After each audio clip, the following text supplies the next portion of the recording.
দিয়েছি যে অজ্ঞাত লাশ পেলেই আমার বাড়িতে পাঠাবেন। আমার বাড়িতে আমি 20 থেকে 30টা দাপনের যে সরঞ্জাম মহিলাদের কাপড় থেকে শুরু করে যা লাগে সব কিছু কিনে রেখেছি। তো এখন ইদানিং আমি মাটি দেওয়ার দায়িত্বটা নিয়েছি। আমি হচ্ছে সস্তাপুর ফতুল্লা যে দাফন কাফন কমিটির মহিলা সভাপতি, এটা হচ্ছে আমাদের সস্তাপুর এলাকার উপজেলার।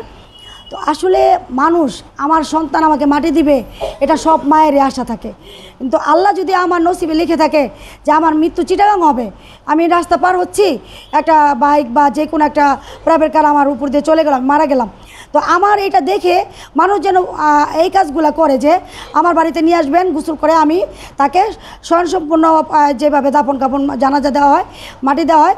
আল্লাহ তালার একমাত্র আমি এই কাজটা করি আমার আল্লাহ তালাকে খুশি করার জন্য। এই দুনিয়া আমাকে কে বাহাবা দিবে? আপনারা দেখেছেন আমি মানুষের উপকার করতে গিয়ে, সত্য কথা বলতে গিয়ে জেল জুলুমের শিকার হয়েছি।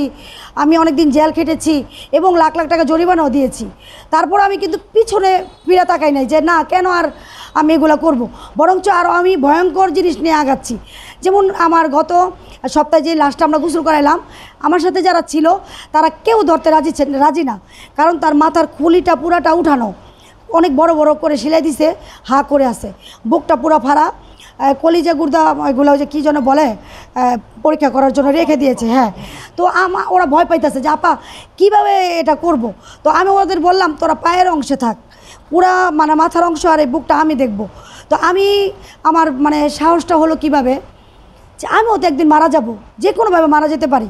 তো আমি এটার দায়িত্ব নেওয়ার একটাই কারণ যে ভয়ে অনেকে কিন্তু অনেক কিছু ধরে না। আমার এলাকায় কিছুদিন আগে আমার এক মামাতো ভাইকে 11 টুকরা করা হয়েছিল, ওই লাশটা আমি আমার সামনেই